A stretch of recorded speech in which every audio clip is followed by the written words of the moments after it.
बीज पड़े और अंकुर न फूटे ऐसा कभी नहीं हो सकता। कर्म करे और फल ना भोगे ऐसा कभी नहीं हो सकता।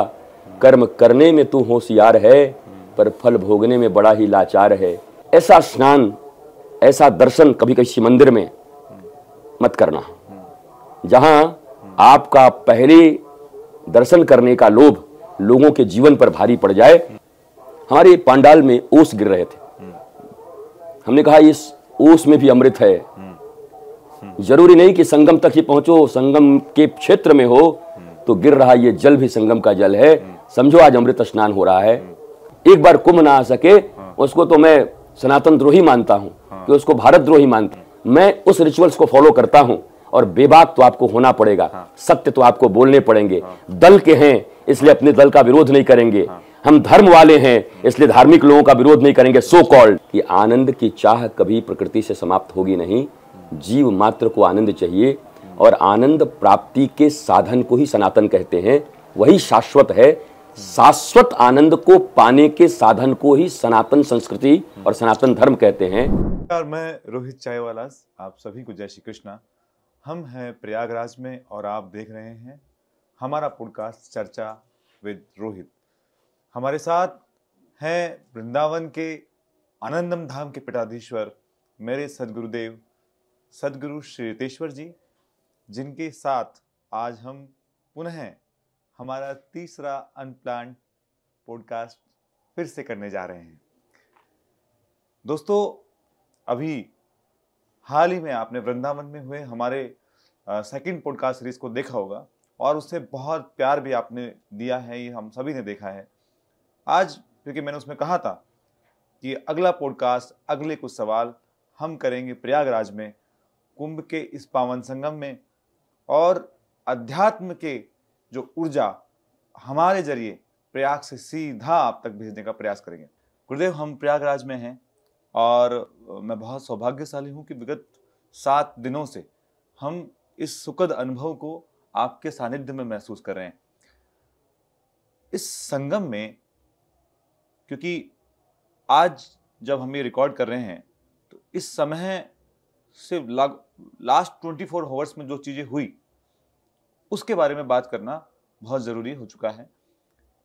कल जैसा कि देखा कि कल जब मौनी अमावस्या का एक ऐसा अमृत काल था जिसमें हर कोई चाह रहा था कि मैं स्नान करके और इसका लाभ उठा के और अपने जीवन को धन्य कर लूं, वही अमृत लगभग 30 लोगों के लिए विष का सागर।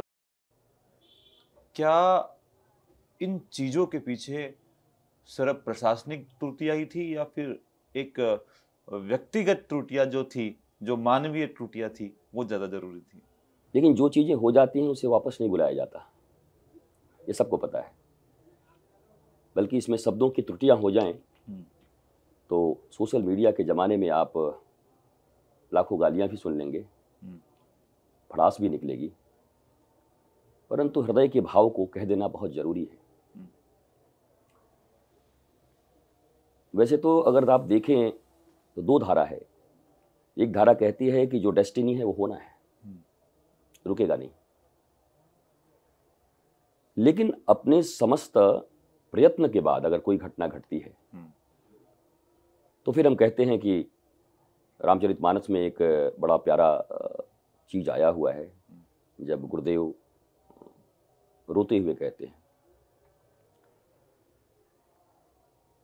सुनहु भरत भावी प्रबल बिलख कहूं मुनिनाथ, लाभ हानि जीवन मरण यश अपयश सब विधि हाथ। अब विधि शब्द से एक चीज तय होती है, विधि को हम विधाता समझ रहे हैं, ईश्वर समझ रहे हैं, पर विधि शब्द एक नियम के तहत भी आ रहा है। नियम विधि के हाथ में है। क्या हम इस शब्द को ऐसे ले सकते हैं कि अगर उन आध्यात्मिक नियमों का या जीवन के नियमों का पालन अगर हम किए, ज्ञान के नियमों का अगर हमने पालन किया, तो ये सब उस नियम के हाथ में है। तो अगर हमने पालन किया होता तो उसके हाथ में हमारी मृत्यु नहीं होती, क्योंकि हम महाकुंभ में आए हैं और यहाँ हम अमृत पीने आए हैं, हमें महाजीवन मिल रहा होता। इसका अर्थ है कि हम विधियों के अनुरूप नहीं रहे। प्रशासन हो, सरकार हो, श्रद्धालु हो, कोई भी हो, हैं तो मनुष्य, और ये त्रुटि भी मानवीय है। प्रशासन में बैठे हुए किसी व्यक्ति से त्रुटि हुई होगी तो मानवीय त्रुटि हुई है, सरकार में बैठे किसी व्यक्ति से त्रुटि हुई है तो मानवीय त्रुटि हुई होगी, और वहां खड़े जितने भी लोग थे, वो भीड़ थी, वो भीड़ भी मानव की थी, उनसे भी मानवीय त्रुटि हुई है। यद्यपि एक बहुत बड़ी बात मैं आपसे कहता हूं, मनुष्य और असुर में क्या अंतर है, अमानव, मानुष और अमानुष में क्या अंतर है? अगर आप शांति, प्रेम, आनंद, ह्यूमन बीइंग, ह्यूमन होने की चाहत आपके भीतर है और आप धीरे धीरे ह्यूमन हो रहे हैं, you are not human. English का ये शब्द मुझे बहुत अच्छा लगता है, ह्यूमन बीइंग, हम हो रहे हैं, पूरे हुए नहीं हैं। हो सकता है उस समय में थोड़े बहुत जो हुए थे बिल्कुल ही नहीं रहे, ह्यूमन रहे ही नहीं। आप जरा सोचो, करोड़ों लोग आए हैं, कोई सरकार ये तो नहीं चाहेगी कि हमारे अपने प्रदेश में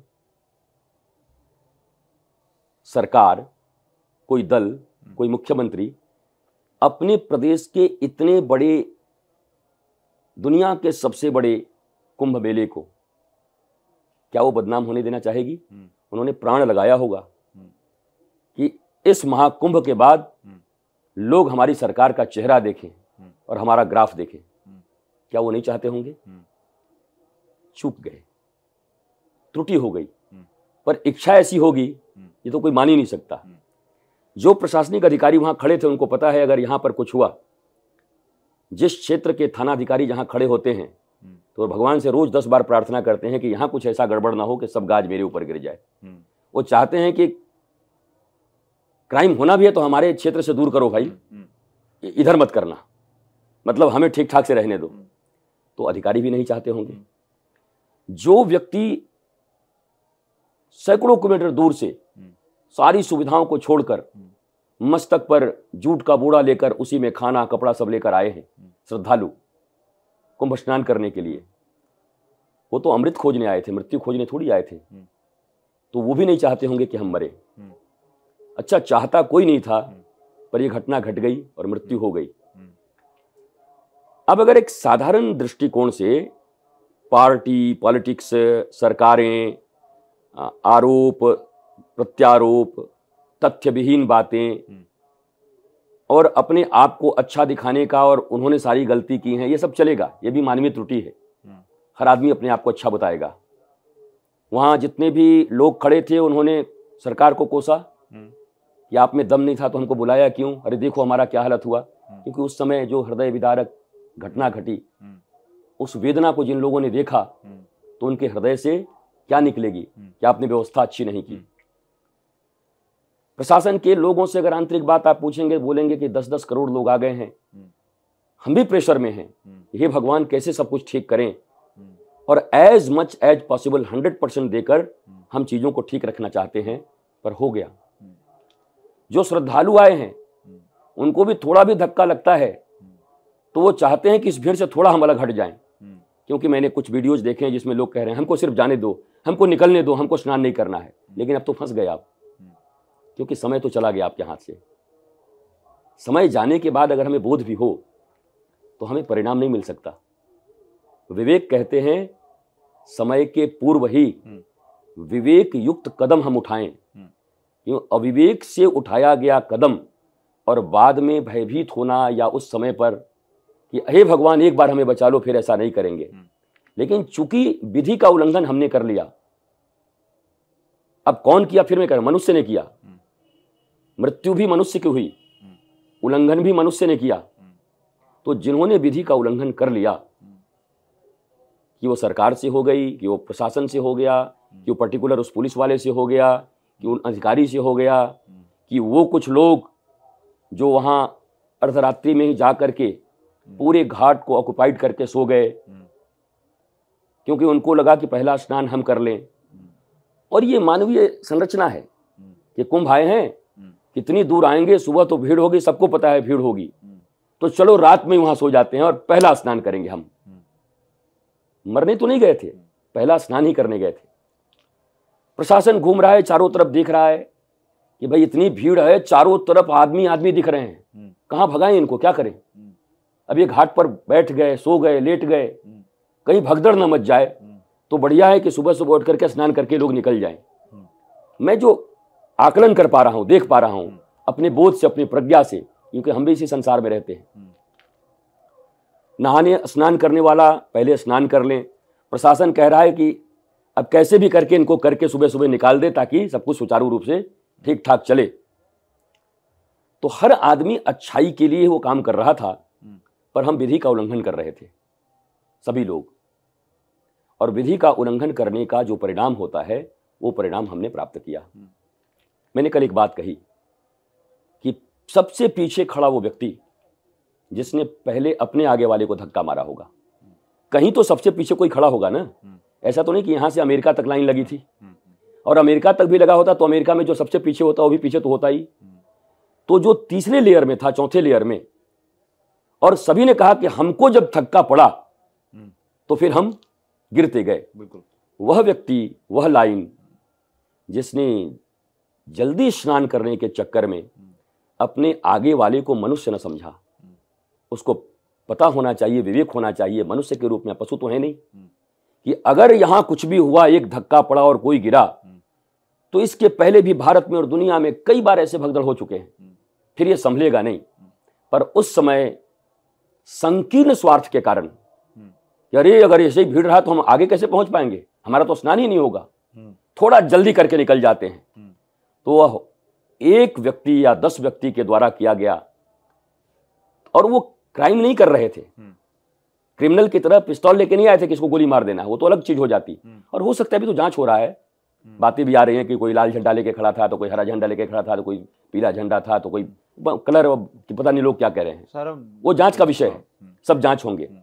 लेकिन वह मनुष्य जो स्नान करने की लोभ मात्र से किसी व्यक्ति को धक्का दिया, और उसके बाद वो संभला नहीं, उसने उसको धक्का दिया, और फिर भीड़ अनियंत्रित हो गई, और इसका परिणाम हुआ कि कुंभ स्नान, अमृत स्नान करने आए वो निरीह माताएं, वो बच्चे दब गए, और एक हृदय विदारक और कलंकित घटना, दुर्भाग्यपूर्ण घटना इस महाकुंभ में घट गई, जो उमंग को, उत्साह को कहीं ना कहीं कम कर दिया। चारों तरफ चिंता व्याप्त हुई।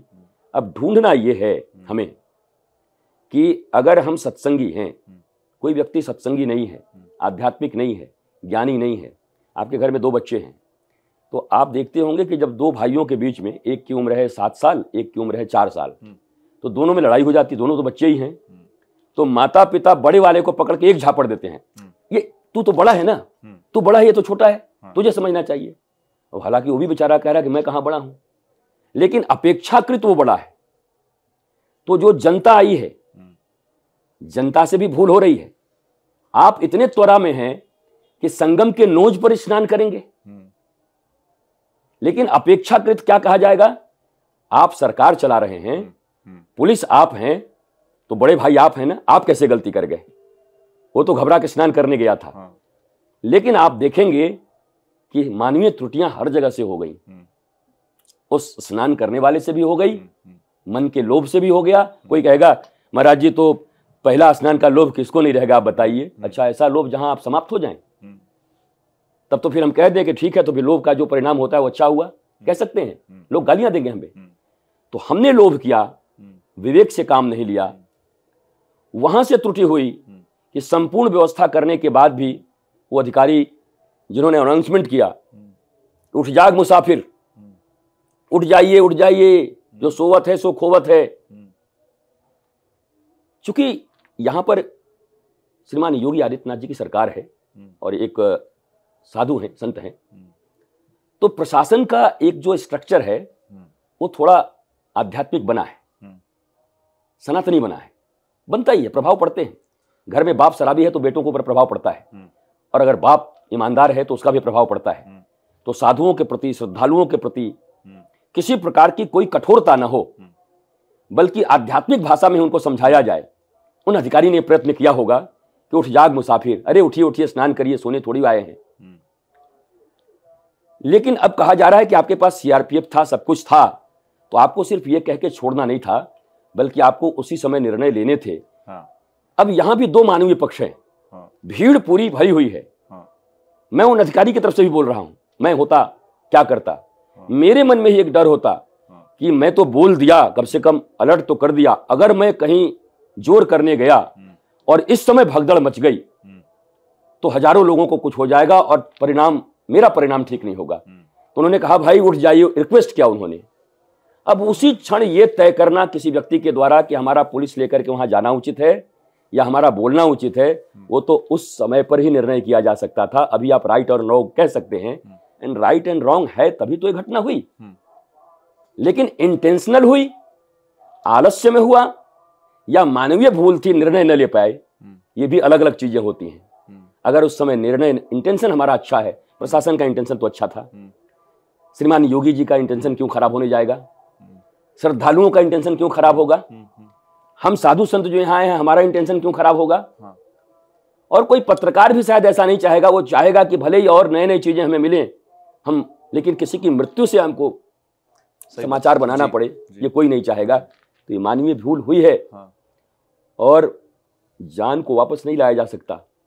लेकिन भारत को एक बड़ा संकल्प लेना होगा, मनुष्यों को, कि ये कब तक, आखिर हम कब विद्वान होंगे, कब ज्ञानी बनेंगे, कब हम भीड़ के हिस्से बनते रहेंगे? कब तक भीड़, भाड़, भेड़, जो मैं सदा कहता हूं, कब तक भेड़ की तरह भाड़ बन करके और हम ऐसे ही अपने जानों को गवाते रहेंगे, अपने जीवन में दुख पाते। मैं बहुत दुखी भी हूं, ये घटना नहीं होनी चाहिए थी। मुझे बिल्कुल शायद ही इस घटना की सुंदर विवेचना किसी ने की होगी। आपको अगर स्मरण हो तो जब हम पुराना पॉडकास्ट, लास्ट पॉडकास्ट कर रहे थे, तब मैंने एक बात कही थी कि कहीं ना कहीं इस महाकुंभ में शुरू से ही मानवीय मूल्यों का हनन होता दिख रहा था। काफी सारी चीजें ऐसे, जैसे लास्ट इंटरव्यू में हमने सवाल किया था वो कांटे वाले बाबा को लेकर, कई सारी चीजें ऐसे देखने को मिली। तो मैंने एक बात कही थी कि सनातन हमेशा करुणा सिखाता है, सनातन हमेशा दया सिखाता है, सनातन हमेशा आनंद सिखाता है। और कहीं ना कहीं सनातन के इस संगम में डुबकी लगाने वाले व्यक्ति कहीं ना कहीं यही भूल गए कि सनातन क्या सिखाता है और हम क्या लेने यहाँ पर आए थे और किस उद्देश्य से हम घरों से निकले थे पोटरियाँ ले लेके, और हम क्या कर रहे हैं। तो ये चीज बहुत हद तक यहाँ पे देखने को मिली। आपने जो आपका परसों का जो लाइव था, जो दिनांक थी शायद 28 तारीख का जो आपका लाइव था, उस लाइव के सत्संग के दौरान आपने एक चीज कही थी कि संगम के लोभ में, संगम की लालच में कहीं इस कदर मत चले जाना कि अमृत लेने जाओ और बैकुंठ में पहुंच जाओ। तो जब पता था पहले से कि ऐसा होने वाला है और आपने अलर्ट भी किया था, और आप भी जब हमारे साथ, हम सभी आपके साथ स्नान करने गए थे, तो हम गंगा के घाट पे स्नान करने गए थे, तो इतना सब कुछ पूर्व पता होने के बाद इतना हो जाना, ये प्रश्न सभी के दिमाग में है अभी। देखिए, दैनिक सत्संग जब से महाकुंभ में आए हैं तो हजारों लोग आते हैं पांडाल में, सारे सनातनी भक्त मंडली, शिष्य मंडली, श्रद्धालु आते हैं और दैनिक 2 सत्संग चलती है। तो मौनी अमावस्या के सुबह जब स्नान होना था तो रात्रि का सत्संग चल रहा था, और मुझे जहां तक स्मरण है इस बात को मैंने करीब करीब 2 से 3 बार दोहराया है। कभी एक विनोद के मूड में कि देखना, संगम के तट का स्नान का जिद या लोभ कहीं बैकुंठ तट न तुमको पहुंचा दे, तुम बैकुंठ न पहुंच जाओ, सीधा एक ही बार में पहुंच जाओगे, ध्यान रखना। और फिर मैंने कहा कि मैंने तो रात में देखो पता कर लिया है कि सबसे कम भीड़ कहाँ है, क्योंकि 40-30 किलोमीटर में अंदर में जो भी धारा है वो सब संगम है, गंगा यमुना सरस्वती मिली हुई है। बिल्कुल। तो जहां भी स्नान करेंगे, और प्रशासनिक व्यवस्थाएं बनी हुई हैं, और मुझे लगता है कि कई बार गंभीर होकर भी मैंने कहा, मैं फिर कहता, हमारे पांडाल में ओस गिर रहे थे। हमने कहा इस उसमें भी अमृत है। जरूरी नहीं कि संगम तक ही पहुंचो, संगम के क्षेत्र में हो तो गिर रहा ये जल भी संगम का जल है। समझो आज अमृत स्नान हो रहा है। और मैंने देखा लोगों ने उसे लिया, अपने मस्तक पे लगाया, ऐसे मुंह पर खोल के उसको पी रहे थे। लोगों ने अमृत की तरह उसको ग्रहण किया। हाँ। अब उनकी भावना है, और मेरी ये भावना थी कि ये बात लाखों करोड़ों लोगों तक पहुंच जाए। और संगम का ये लोभ जो किसी भी अनहोनी को प्रकट कर सकता है, उससे हम बचें, कोई नुकसान ना हो। तो हजारों लोग जो यहाँ थे उन्होंने तो सुना, उन्होंने पालन भी किया। और वो सारे लोग सुदूर गंगा जी में कहीं कहीं जा करके स्नान करके आए। और हम भी 2 बजे निकले, आपको याद हो तो हम सब 2 बजे निकले और पैदल गए। और भीड़ तब भी काफी भीड़ थी। आपने देखा होगा एक बूढ़ी माँ जो झुकी हुई 100 वर्ष की, बिल्कुल। और कैसे आप सभी लोगों ने उनको घेर कर और धीरे धीरे उन्हीं के साथ अपनी स्पीड को धीरे करके कि एक साथ संगम स्नान करेंगे। अगर उनको धक्का उस समय दिया जाता तो माँ भी उस समय उनको तकलीफ होता। और हम आराम से पहुंचे, हमने स्नान किए और प्रशासन के बनाए हुए नियम नीति के अनुसार हम फिर वापस आए। वो तो वापस आने के बाद जब पता चला 1 घंटे बाद, तब फिर हृदय बड़ा दुखित हुआ। तो मुझे याद है कि ऐसी बातें प्रायः हर पांडाल में जो भी संत होंगे, कहीं ना कहीं संत या जागरण करने वाले लोगों ने भी कहा होगा। मैं उम्मीद कर सकता हूं ऐसा हुआ होगा। पर अब फिर वही कहूंगा, घटना होनी थी, हो गई। लेकिन ये कह के क्या अपनी गलतियों को हम छुपा लें? क्या आध्यात्मिक होने का स्टाम्प हमने मार लिया अपने आप के ऊपर? और काम, क्रोध, मद, मोह, लोभ, मात्सर्य से हम अभी थोड़ा भी ऊपर उठने को तैयार नहीं है। अब आप कहेंगे कि अब संगम में स्नान करने का लोभ तो होना चाहिए गुरुजी। तो संगम में स्नान करने का लोभ लोगों का प्राण ले ले, तो इस लोभ में और किसी को गोली मारने में अंतर क्या है? सही बात है। किसी को जहर देने में अंतर क्या है? जी। प्राण तो चले गए ना। तो अब आप लोभ को भी लोभ का क्राइटेरिया बना रहे हैं आप कि ये लोभ तो होना चाहिए, जस्टिफाई कर रहे हैं। जस्टिफाई मत करिए। रामचरितमानस में एक बड़ी प्यारी बात आई है कि बिनु सत्संग विवेक न होई और राम कृपा बिनु सुलभ न सोई। भगवान राम की कृपा हुई, आप प्रयाग तक पहुंच गए। अब यहां जो सरस्वती गुप्त हैं, सरस्वती की धारा नहीं है, ये सरस्वती की धारा यही संत हैं, जो ऋषि हैं, वो विद्वान हैं। वो धारा तो बह रही थी उनके मुख से, बिल्कुल। और वो बार बार अलर्ट कर रहे थे। मैंने सुना है माननीय प्रधानमंत्री जी, मुख्यमंत्री जी, वो भी कई बार लोगों को, कई बार प्रशासन को भी, कि इतनी ज्यादा से ज्यादा भीड़ आएगी, आप अलर्ट रहिएगा, बता रहा हूं 10 करोड़ आ जाएंगे लोग। बहुत चेतावनी दी गई है लोगों को, लेकिन ये हुआ। तो मैं तो बस यही कहूंगा कि आप जब अपने घर जाएंगे तो अपने घर, परिवार और मित्रों को कहेंगे कि जीवन में कुछ भी हो जाए, वो मानव के रूप में खड़े होकर के भीड़ के सबसे पीछे हिस्से में खड़े होकर संगम स्नान के लोभ में वो दानव नहीं बनेंगे। कम से कम वो मानव बने रहेंगे और हम बने रहेंगे। उन दानवों के कारण ये घटना हो गई। ये कहने में बड़ा बुरा लगेगा लोगों को। प्रशासन क्या कर रहा था? हम कोई प्रशासन के पक्ष में नहीं है और हम न प्रशासन के विरोध में हैं। हम क्यों विरोध में रहेंगे और क्यों पक्ष में रहेंगे? प्रशासन का काम है शासन व्यवस्था को ठीक से चलाना, वो कर रहे थे। जो पॉसिबिलिटीज हो सकती थी उन्होंने किया, और जो भूल हुई होगी वो न्यायिक समिति बैठी है, वो भूल त्रुटि निकालेगी उनकी। लेकिन मैं तो जिस रूप में देखता हूं कि हमारी भी मानवीय स्वरूप जो हमारा अमानवीय हुआ कि हम पहले स्नान कर जाएं, हम चढ़ जाएं, हम धक्का दे दें, हम कब बनेंगे? प्रयाग तो आ गए, सत्संग तो सुन लिया, आत्मज्ञानी होने का दंभ कर रहे हैं, सनातनी होने का दंभ कर रहे हैं, हम कब सुधरेंगे? हमारा ये लोभ कब समाप्त होगा? जिस सनातन की पहली परिभाषा ये है कि सर्वे भवन्तु सुखिनः, सर्वे, तो सर्वे में पहले वो हो जाए सुखी ना। हम अपने सुख के कारण सर्वे भवन्तु नहीं किए, सर्वे को हमने दुखी कर दिया, सर्वे को हमने नष्ट कर दिया। वसुधैव कुटुंबकम, हमारे आगे खड़ा व्यक्ति हमारा परिवार था। अगर हम अपनी बच्चे, माता, पत्नी, बहन, बुआ, मासी समझकर क्या हम उनको धक्का दे सकते थे? बल्कि जो व्यक्ति उस भीड़ में थे उन्होंने प्रयास किया होगा अपनी बेटी को बचाने का, अपनी बूढ़ी माँ को बचाने का। तो केवल आप पहचानते नहीं हैं और आपके घर से वो आदमी नहीं था, इसलिए आपने उसको मां नहीं माना, आपने बहन नहीं माना, आपने अपनी बेटी नहीं समझी, आपने अपने घर का परिवार नहीं समझा, और आप कहते हो कि वसुधैव कुटुंबकम, वसुधा को कुटुंब बना रहे थे। और प्रयाग में आए हुए आप ही का सनातनी, आप ही का मनुष्य खड़ा था परिवार का। किस बात की त्वरा थी, किस बात की घबराहट थी? इस बात पे मैं बार बार इसलिए जोर दे रहा हूं। प्रशासन को भी दोषी ठहराया जाएगा, प्रशासन में फेरबदल होंगे, ये प्रशासन का काम है, हमारे हाथ में कुछ है नहीं। सरकार ने सही किया गलत किया जनता तय कर देगी। सरकार अपने पक्ष को रखेंगे, उन्होंने क्या किया क्या नहीं किया। हम भी अपने भावना को रखेंगे कि सरकार क्या कर सकती थी, क्या क्या उन्होंने किया।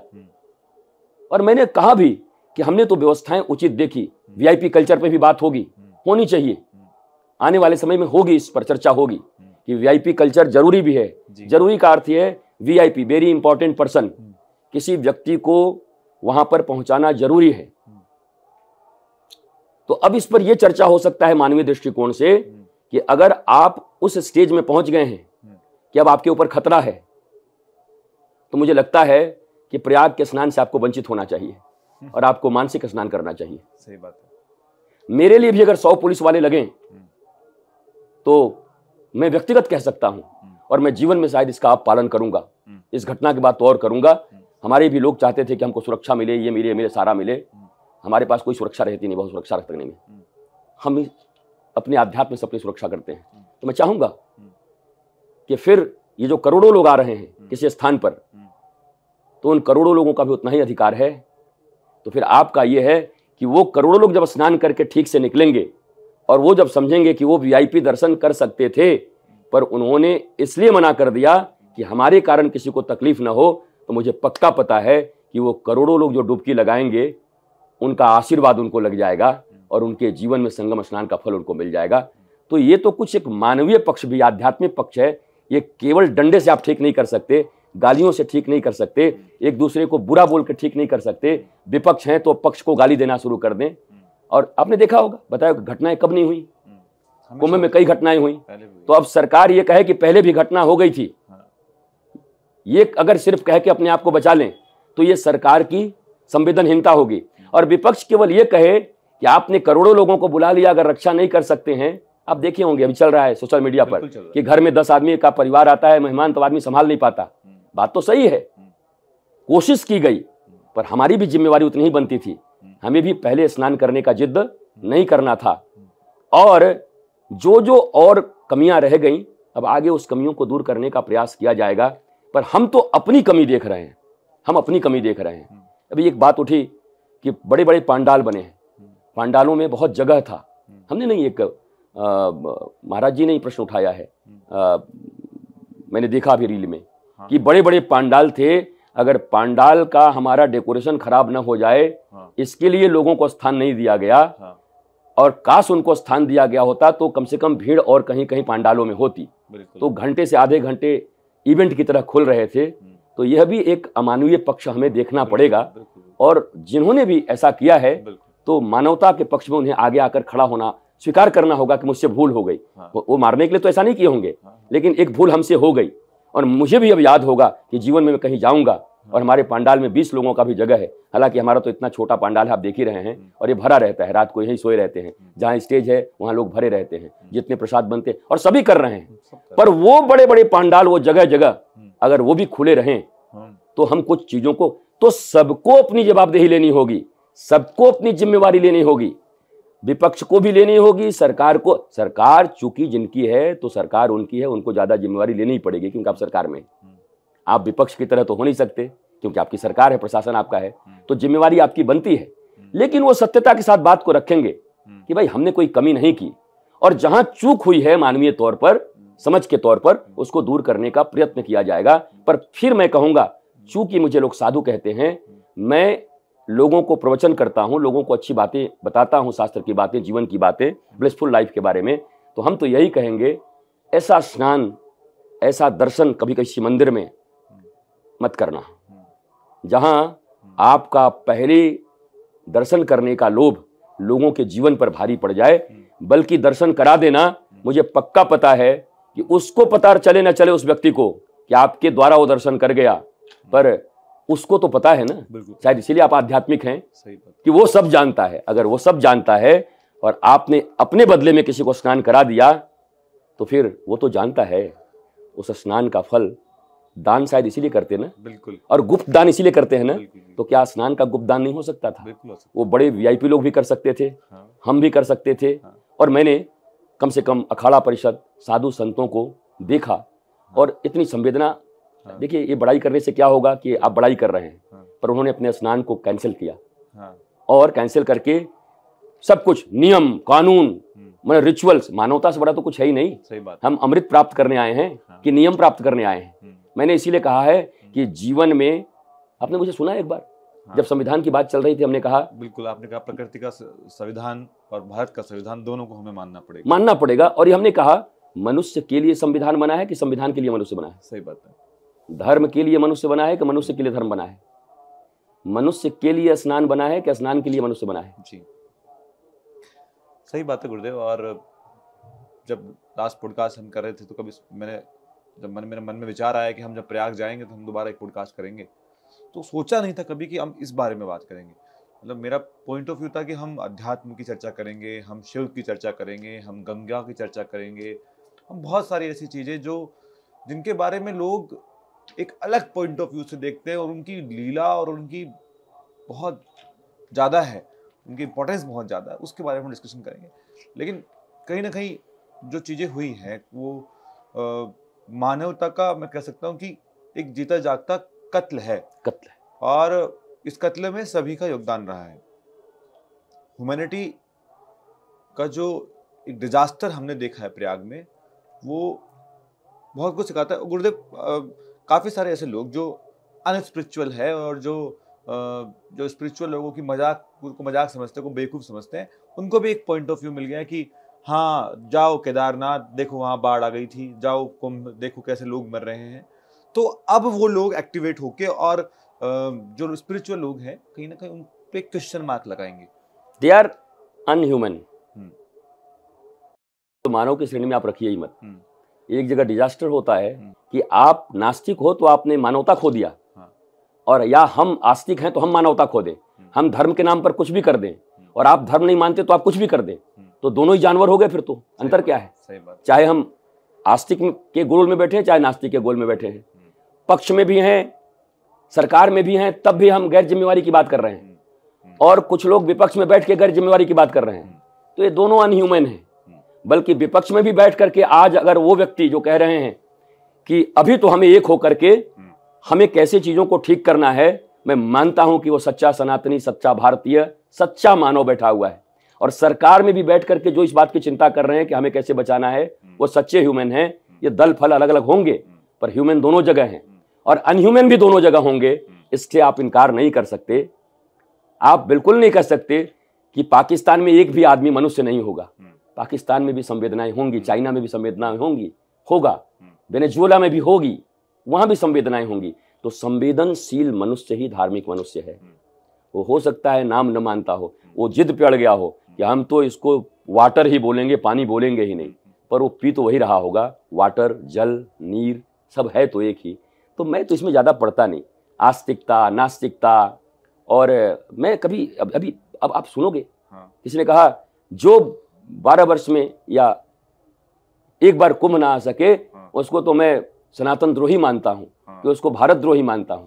अब बुद्धि की बलिहारी है। ऐसे भी लोग अगर इस दुनिया में हैं आज, कि आप अगर यहाँ स्नान करने नहीं आ रहे हैं तो आप राष्ट्रद्रोही कैसे हो गए? सही बात है। आप अगर यहाँ स्नान करने नहीं आ रहे हैं, आप घर में हैं, वहीं से प्रणाम कर रहे हैं, या नई आस्था है आपके स्नान में, आपकी आस्था आपके बाथरूम के जल में है, और आप सुखी हैं, आप आनंदित हैं, तो आध्यात्म का परिभाषा कम से कम रोहित चाय वाला आज तक जो मुझसे सुने हैं, क्या सुने हैं?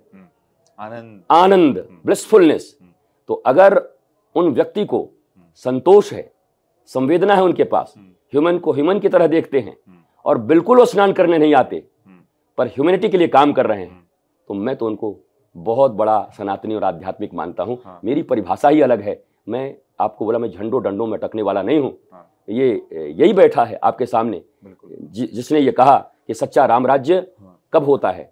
जब निःशुल्क और उत्तम शिक्षा, निःशुल्क और उत्तम चिकित्सा, निःशुल्क और अविलंब न्याय, ये 3 चीजें जिस समाज में होती है वहां रामराज्य आ जाता है। अगर वो स्विट्जरलैंड में आ गई, अब ये तो मैं 10 साल से बोल रहा हूँ, आज तो बोल नहीं रहा हूँ, तो इस बात पर तो लोगों को नाराज होना चाहिए, लेकिन लोगों ने अप्रिशिएट किया कि गुरुजी ने कहा कि ये चीजें जिस समाज में होगी, मानवीय सभ्यता में होगी, तो वही तो राम राज्य है, वही तो आराम है, वही तो अपनापन है। तो कभी कभी हम केवल नाम के लिए, हम सनातनी हैं तो हम सनातन के नाम पर कुछ अनह्यूमन करेंगे, और आप सोचेंगे कि मैं दंड लेकर के भगवा पहन के बैठा हूं और हम कहेंगे कि भाई अब क्या करें, अपना आदमी है तो साथ तो देना ही पड़ेगा।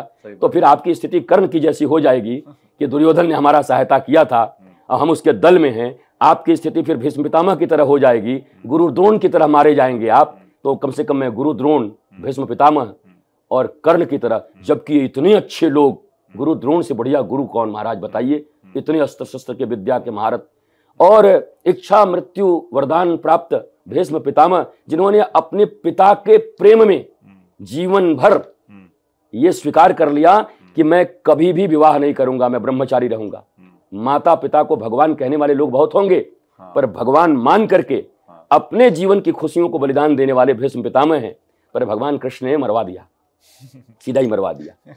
और अब बताओ, जो आदमी माता पिता का इतना भक्त हो, धार्मिक हो, उसको ठाकुर जी, क्योंकि वो व्यापक हित में, समाज के व्यापक हित में, मनुष्यता के हित में नहीं खड़े थे, वो उस समय दुर्योधन इत्यादि के साथ खड़े हो गए, जो आने वाले समय में केवल पांडव और द्रौपदी के लिए खतरे नहीं थे, बल्कि यहां जीतने के बाद पूरी पृथ्वी पर, चूंकि उनकी बुद्धि इतनी विकृत हो चुकी थी कि पृथ्वी के एक मनुष्य को मनुष्य रहने नहीं देते, चारों तरफ अपनी सत्ता की भूख के कारण वो मानवता को और प्रकृति को मिटा देते। इसलिए भगवान ने पिता के प्रेम और पिता के लिए किए गए बलिदान को नहीं देखा, मानवता का नुकसान हो रहा था, अधार्मिक घोषित करके और मरवा दिया कि मारो इस भीष्म को, क्योंकि ये धर्म के पक्ष में खड़ा नहीं है। मैं उस धर्म को मानने वाला हूं, मैं उस रिचुअल्स को फॉलो करता हूं, और बेबाक तो आपको होना पड़ेगा, सत्य तो आपको बोलने पड़ेंगे। दल के हैं इसलिए अपने दल का विरोध नहीं करेंगे, हम धर्म वाले हैं इसलिए धार्मिक लोगों का विरोध नहीं करेंगे, सो कॉल्ड। हम नास्तिक हैं इसलिए उन नास्तिकों का समर्थन करेंगे जो आपको ट्रोल कर रहे हैं आज, कि और जाओ और वहां बैठो। क्या कम्युनिस्ट कंट्री में, चाइना में किसी चौराहे पर खड़ा करके कितने लोगों को गोली मारा गया था एक साथ? बिल्कुल। वो तो आध्यात्मिक नहीं है, धर्म को नहीं मानते।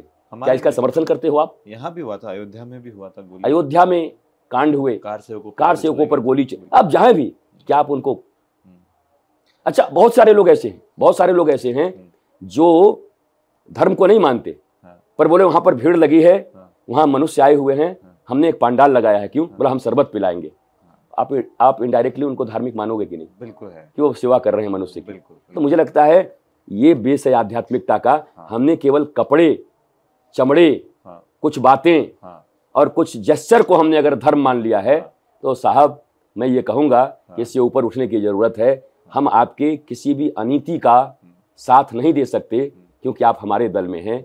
दल तो हमारा एक ही है, दुनिया में 2 ही चीजें हैं, सत्य असत्य, धर्म अधर्म, शाश्वत नश्वर, तो 2 ही चीजें हैं, बुद्ध बुद्धू। तो मैं बुद्धू के पक्ष में तो नहीं रहूंगा, मैं जब भी खड़ा होऊंगा तो बुद्ध के पक्ष में खड़ा होऊंगा। बिल्कुल गुरुदेव, आपने ह्यूमैनिटी और अनह्यूमैनिटी की बात की। जो मानवता का जो कत्ल हुआ था वो सिर्फ कल ही नहीं हुआ था या पहले ही नहीं हुआ था।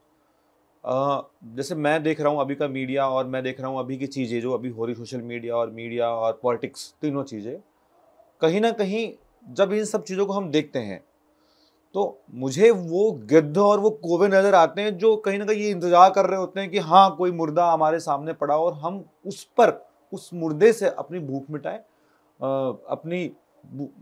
अपनी इच्छाएं उससे पूरी करें। तो कहीं ना कहीं जो ये चीज़ जो हुई है, इसके बाद जो कुछ पत्रकार और कुछ राजनेता और बहुत सारे, मैं कह सकता हूँ ऐसे लोग जो कुछ भी नहीं है, एक नॉर्मल ही लोग हैं, लेकिन वो भी सिर्फ अपने मनोरंजन के लिए जो गिद्ध और कौवे बनकर इन 30 लाशों पर जो मंडरा रहे हैं और जो अपनी रोटियां सेकेंगे इससे, वो लोग क्या माननीय हैं? देखिए, वो तो आपने जो प्रश्न किया है तो आपने ये क्लियर कर दिया कि ऐसे लोग मानव नहीं हो सकते। आप जिनसे प्रश्न कर रहे हैं उनको भी आप आध्यात्मिक मानते हैं और प्रज्ञावान मानते हैं, तो आप समझते ही होंगे कि मैं उत्तर दूंगा कि ये मानव नहीं है। बिल्कुल। और मैं भारत की जन सामान्य से भी अगर आप ये बात पूछेंगे कि लाशों के ऊपर राजनीति करने वाले लोगों को क्या आप मनुष्य मानेंगे, तो वो भी इनकार कर देंगे। अर्थात सत्य उन्हें मानव मानने से इनकार कर देगा, और वो मानव हैं भी नहीं। अब वार्ता ये है कि सीधी सीधी बात, एक बहुत बड़ा आयोजन होता है, धार्मिक आयोजन, करोड़ों लोग आते हैं, वहां पर एक भगदड़ मचती है, लोग मरते हैं, तो आवाज न भी उठाएं तो नहीं लगता नहीं कि हम मनुष्य हैं। सत्य के लिए आवाज उठाएं हम कि ऐसा अगर कुछ गड़बड़ी और ऐसी हो गई, अगर ऐसा नहीं होता कुछ हम और अच्छे से, जैसे लोग क्या आवाज उठा रहे हैं आज, सत्य बोलने में डर है ना। देखो आप बोलने में क्यों डरते हो, हम डरते हैं, आप डरते हैं क्यों, कि ये बात कहीं सरकार के खिलाफ तो नहीं चली जाएगी, या ये बात कहीं वो फला पार्टी के नेता के खिलाफ तो नहीं चली जाएगी, ये बात कहीं कम्युनिस्ट के खिलाफ तो नहीं चली जाएगी। ये अरे भाई इसकी बात ही नहीं है, बात हो रही है मानवता की, प्रेम की, आनंद की। आफ्टर ऑल हम सभी ह्यूमन बीइंग हैं, और जब सनातन कहता है वसुधैव कुटुंबकम, तो उसी समय मैं दल को तोड़ देता हूं, दिल की बात करता हूं। सनातन वो है जो दल की बात नहीं सुनता, दिल की बात करता है। तो मैं तो हृदय की बात करूंगा। विपक्ष के लोग अगर ये सवाल उठाते हैं तो उठाना उनका धर्म है। सरकार ने व्यवस्था किया, वो त्रुटि ढूंढ रहे हैं कि कोई त्रुटि उसमें मिल जाए, वो त्रुटि उठा रहे हैं। अगर त्रुटि उठा रहे हैं कि ये त्रुटि नहीं होनी चाहिए थी, त्रुटि को अगर नहीं रखा जाता तो ये घटना नहीं होता।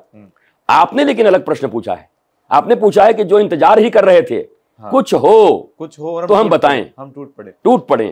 तो गिद्ध ही है ना, उसमें फिर क्या है, उनको फिर नाम क्या देना है, वो गिद्ध हैं। आप देखो, और ये साधारण घरों में होता है, मैं आपको बता रहा हूं।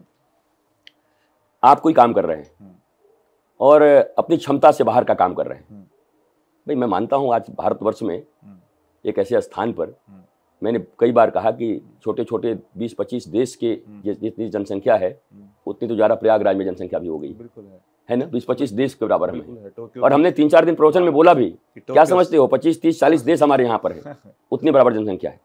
अब घर में क्या होता है या पड़ोस में क्या होता है, आप किसी चीज के लिए बहुत मेहनत कर रहे हैं, अब बगल के जो आदमी हैं IAS बनने वाले हैं, ये क्लर्क बनने का कुवत नहीं है, IAS बनेंगे, और आपने बड़ी गंभीरता से मेहनत कर दी और आप बन गए, तो क्या कहते हैं, मैं शुरू से कहता था कि आदमी इतना मेहनती है। हम बोले थे कि नहीं, हर आपके सक्सेस में अनवांटेड रूप से 500 लोग खड़े हो जाएंगे। हमने पहले ही कहा था, नास्त्रेदमस के पिताजी, वो इतने बड़े भविष्यवक्ता हैं कि उन्हें भविष्यवाणी कर दी थी। और हर आपके सक्सेसफुल नहीं होने के बाद फिर नास्त्रेदमस खड़े होंगे। हम तो पहले ही बता दिए थे कि सब ढोंग ढकोसला हम जानते हैं, इससे होने वाला है। अरे IAS बनने के लिए भाई उसका एक हम जानते हैं, हमने घोषणा कर दिया था। तो आप बनोगे तो आपके बनने में भी उनके द्वारा कोई हाथ नहीं है, वो विरोधी ही थे, हंसते ही थे, पर खड़े हो जाएंगे आपके पास कि हम तो पहले से जानते थे ये बन जाएगा। और आप नहीं बने तब भी 50 लोग खड़े हैं, हम तो पहले से जानते थे ये नहीं बनेगा। तो ऐसे लोगों को आप क्या कहेंगे, ऐसे लोगों को तो मैं मनुष्य की श्रेणी में नहीं रखता। पर ये दुनिया भरी हुई है, आपको भी सचिन तेंदुलकर की तरह या विराट कोहली की तरह जब कोई सीधी गेंद आती है तो स्ट्रेट ड्राइव 4 रन मारते हो, अंपायर के बगल से जाता है बिल्कुल, वो कोई फील्डर वहां नहीं होता। तो इन बातों को सीधा इस कान से सुनिए और यहां से निकाल दीजिए। आप प्रयत्न करिए कि मानवता अच्छा हो, पर जो लोग अनह्यूमन हैं, जो गिद्ध हैं, उनको आप बदल नहीं सकते। हाँ, पर इतना जरूर है, कंडेम करिए, और अच्छे लोग, सच्चे लोग मिल करके ऐसे लोगों का विरोध करें कि तुम क्या गिद्ध वृत्ति यहां देखने आए हो, क्या मरे हुए चूहे खोज रहे हो, क्या चील की तरह सांप का शिकार करने यहां पर आए हो। ऐसे लोगों का भरपूर निंदा होना चाहिए और इतना कड़ा विरोध होना चाहिए, शाब्दिक, कि उनके रूह कांप जाएं कि अगर ऐसा एक भी भाषण मैंने बोला, भाषा बोली, तो अगर राजनीति के ही लोग हैं तो सुपड़ा साफ हो जाएगा, ये शब्द उनके लिए प्रयोग हो जाएगा। या दूसरा व्यक्ति होगा तो उसका हमारा समाज में पूरा अस्तित्व समाप्त हो जाएगा। इसके लिए सत्य, धर्म, न्याय और मानवता के पथ पर चल रहे कोई भी वो व्यक्ति, चाहे वो किसी रंग का हो, मजहब का हो, प्रोफेशन का हो, किसी भी देश का हो, उन लोगों को एक होना पड़ेगा जो ह्यूमैनिटी की बात करते हैं। आपने कहा कि सवाल उठाना स्वाभाविक है और उठाना भी चाहिए क्योंकि ये जरूरी भी है, लेकिन जो ये माहौल जो लोग बनाएंगे और जो बना रहे हैं, गिद्ध जो बन रहे हैं, कहीं ना कहीं इनके पीछे का जो प्रोपेगेंडा है और उससे जो चीज़ें होने वाली है, वो चीज़ें ये होने वाली है कि जो माहौल, जो हम शांति और सरलता और जो भी आनंद की स्थापना जो करना चाहते हैं, वापस से पुराना माहौल लाना चाहते हैं, वो डिस्टर्ब हो रहा है। और अब क्राइसिस ये भी हो सकता है कि कहीं ना कहीं इन चीजों से क्या ये कुंभ का रंग ही ना बदल जाए, कहाँ कहीं लोग आना ही नहीं रुक जाए, ये जो हम तैयारियां करके बैठे हैं वो धरी की धरी नहीं रह जाए। इसके एक एंगल को मैं आपको बताता हूँ, आप भी पता करो, मैंने भी पता किया है। कुंभ आने वाले की अभी भी 40-40 किलोमीटर तक लंबी लाइन लगी हुई है, गाड़ियां, सब पता है, टीवी चल रही है, फिर भी गाड़ी नहीं मोड़ रहे हैं। ये सुंदरता है सनातन की। एक तो मैं कहूंगा उनकी निष्ठा, हाँ। और दूसरा मैं ये कहूंगा कि अगर इस समय में सरकार या कहें कि आपकी आस्था को तो कोई तोड़ नहीं सकता, सनातन के जड़ें को कोई हिला नहीं सकता, और महाकुंभ में स्नान के कारण जो आध्यात्मिक जीवन का लाभ लेने से हमें कोई वंचित नहीं कर सकता, जब तक इस पृथ्वी पर आनंद की खोज जारी रहेगी, तब तक इस पृथ्वी पर सनातन और महाकुंभ के स्नान और हमारे ये मेले और हमारा ये दर्शन, भगवत दर्शन, और हमारे ये आध्यात्मिक प्रवचन और हमारी ये जो रिचुअल्स हैं प्रकृति के साथ जो हम जुड़े हुए हैं, ये कोई मिटा नहीं सकता। जिस दिन आनंद की भूख मिट जाएगी लोगों की, और ये हो नहीं सकता क्योंकि ये प्रकृति के विरुद्ध है। मनुष्य आया है तो आनंद ही चाहेगा, इसलिए लोग कहते हैं ना, सनातन को न कोई मिटाया था न कोई मिटा सकता है, पर वही बेचारे सत्य नहीं जानते, बोल तो देते हैं। उनको लगता है कि हम इतने मजबूत हैं कि कोई मिटा नहीं सकता। सत्य ये है कि आनंद की चाह कभी प्रकृति से समाप्त होगी नहीं, जीव मात्र को आनंद चाहिए, और आनंद प्राप्ति के साधन को ही सनातन कहते हैं, वही शाश्वत है। शाश्वत आनंद को पाने के साधन को ही सनातन संस्कृति और सनातन धर्म कहते हैं। इसलिए शाश्वतता कभी मिटेगी नहीं, आनंद की चाह कभी मिटेगी नहीं, सनातन कभी मिटेगा नहीं। आप नाम बदल सकते हो, सनातन का नाम बदल करके आने वाले समय में उसका नाम आप कर दो एंड्रू फूंड्रू, कुछ भी कर दो। मैं बोल रहा हूँ मूर्खों की तरह, लोगों को मुझे मूर्ख बोलेंगे लोग। हाँ। आप नाम बदल दोगे, पर क्या जिस्ट बदल जाएगा क्या? सही बात। ब्लिसफुलनेस बदल जाएगी क्या? चाहिए तो आनंद ही ना। तो एक बात तो ये कहता हूं कि महाकुंभ के ऊपर या सनातन संस्कृति के ऊपर जो असुर के रूप में सदा प्रहार करते रहते हैं, उनको वक्त मिल गया है। उन लाशों पर भी प्रहार करने से वो चूकेंगे नहीं, और वो बताएंगे, हम तो पहले से कहते हैं कि सनातन धर्म ढोंग है, हिंदू धर्म ढोंग है, देखो ढोंगी पाखंडियों को, इनका भगवान कहाँ गया, इनका भगवान इनको क्यों नहीं बचाया। अब ये मूर्खों की बात है। 80 साल के लिए इस दुनिया में आए हैं, 100 साल के लिए इस शरीर को छोड़ करके सबको जाना है। गाड़ी तेज चलेगी, एक्सीडेंट होगा तो मरेंगे ही वहां पर, और बहुत बड़ा एक्सीडेंट होने के बाद भी अगर बचना है तो बिना दवाई के भी बच जाते हैं, और एक कंकड़ से ठेस लगती है और मर्म पर चोट लग गया, जाना है तो चले जाते हैं। तो ये मूर्खता की बातें करने से तो न प्रयागराज का कुंभ रुकने वाला है, न सनातन की धारा कभी रुकने वाली है, और न सनातन के ये जो सिपाही हैं और जो आनंद के सिपाही हैं और जो वसुधा को कुटुंब बनाने के लिए अपना जीवन साधु बनकर दे रहे हैं, संत बनकर, ऋषि बनकर के, उन पर कोई प्रभाव नहीं पड़ेगा। ये लोग चिल्लाते रहेंगे।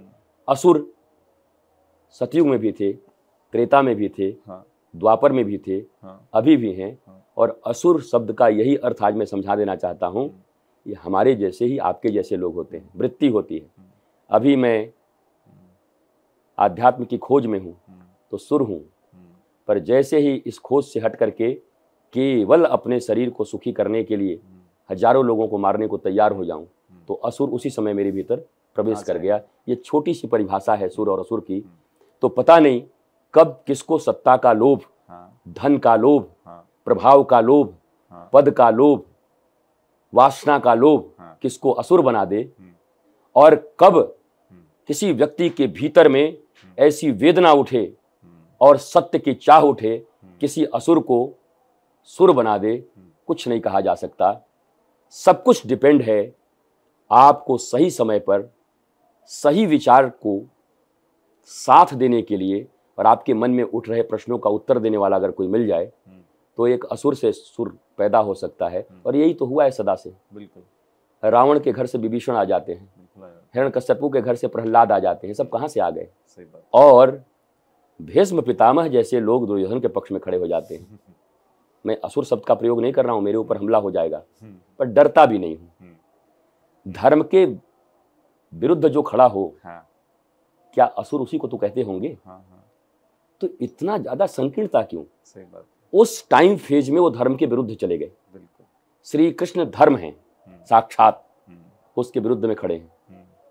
तो अब आप कितना भी तर्क दे लो, हाँ, लेकिन असुर की श्रेणी में तो खड़े हो गए। तो यहाँ भी महाप्रयाग में, महाकुंभ में उस समय पता नहीं कौन से सुर असुर हो गए थे। पहले स्नान करने की भीड़ थी, पता नहीं वो प्रशासन में बैठे कुछ सुर भी असुर हो गए हों कि अब हमको तो नींद आ रही है, हम यहाँ नहीं जाएंगे, यहाँ बहुत भीड़ है, कहीं अलग चले गए प्रशासन वाले लोग। पता नहीं किसी को लोभ आया हो कि व्यवस्थाएं अच्छी हो न हो। सरकार तो पूरी ऐसी नहीं हो सकती। सरकार तो एक व्यक्ति का नाम नहीं है ना। क्या योगी आदित्यनाथ जी का नाम सरकार है? गवर्नमेंट वही है। योगी आदित्यनाथ जी सरकार का प्रतिनिधित्व कर रहे हैं, नेतृत्व करता है, पर अकेले हैं क्या सरकार? सही बात है। पूरी एक टीम है सरकार। हाँ। उस सरकार के टीम से अगर कहीं से कोई चूक हुई होगी, हाँ। तो क्या आपको विश्वास है हाँ। कि एक ऐसे धार्मिक और श्रेष्ठ और महाकुंभ जहां पर लोग सनातन को पाने के लिए आए हैं, ऐसे आयोजन करने वाले व्यक्ति वो सुर से असुर बनने वाले को छोड़ देंगे क्या? क्या वो ढूंढ नहीं रहे होंगे? तो सरकार में भी कोई बैठा होगा, प्रशासन में भी बैठा होगा, अपना भी कोई होगा। तो मुझे लगता है जो व्यक्ति धार्मिक है, शाश्वत को मानता है, वो फिर जब हिरण्यकश्यपु को नहीं मानेगा और वो रावण को नहीं मानेगा, तो वो अपना काम करेंगे। मुझे पूर्ण विश्वास है साधु संत अपना काम करेंगे। पर मैं लोगों से भी कहूंगा, आस्था के नाम पर आप अविवेकी मत होइए। आस्था हमें विवेकवान बनाता है। अगर आस्था मूर्ख बनाता हो तो उसी आस्था को हम कहते हैं भेड़ चाल, और उसी को शायद गाली पड़ती होगी। सही बात। और उसी को ये जो आप अंधभक्त इत्यादि सब देखते हैं, ये सब लोग, ये तो कहने वाले ही अंधभक्त हैं। जो अंधभक्त कहते हैं, कुंभ में आने को जो अंधभक्त कह रहा है, वो तो लग रहा है खुद ही अंध आदमी, उसकी तो दृष्टि है नहीं। लेकिन ये शब्द भी एग्जिस्ट करता है। ये किसके लिए करता है? उन लोगों के लिए जो लोग आ तो रहे हैं सनातन की प्राप्ति के लिए, ऋषित्व की प्राप्ति के लिए, ह्यूमैनिटी के लिए, ब्लिसफुलनेस के लिए, पर थोड़ी देर के लोभ में अनह्यूमन होकर असुर बन जाते हैं। उनके लिए इन शब्दों का प्रयोग होता है कि ऐसे मूर्ख लोग कभी धार्मिक नहीं हो सकते। इस स्टैम्प के बाद जो भी ये भगदड़ हुआ है, अगर श्रद्धालुओं को मैं मूर्ख कह दूं तो कल से अभी वायरल हो जाऊंगा और हमारे ऊपर इतनी गालियां पड़ेंगी कि कुंभ में आए हुए व्यक्ति को आपने मूर्ख कह दिया। अब मैं आपसे पूछता हूं, जिस किसी ने ऐसी घटना की होगी, आप मूर्ख ही कहोगे कि राक्षस भी कहोगे? केवल मूर्ख कह के छोड़ दोगे क्या? मूर्ख तो है ही, बुद्धिहीन तो है ही, असुर भी है, अंधे तो हैं ही, असुर भी हैं ऐसे लोग जिन्हें अपनी त्वरा, अपना लोभ, अपने नाम के कारण और ऐसा कर्म उनसे हो गया, वो असुर लोग यहां विद्यमान थे, तभी ऐसी घटना हो गई।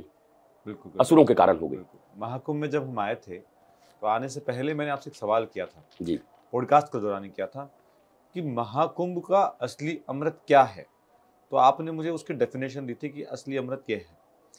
और पिछले 7 दिनों में मैं रोज वो अमृत स्नान कर रहा हूँ, क्योंकि लोगों ने, मैं आपको एक मिनट की आप पूछ लोगे, मुझे पक्का पता है कि आप भारतवर्ष में ही नहीं, आप आध्यात्मिक व्यक्ति हो और आप कुछ भूल नहीं सकते।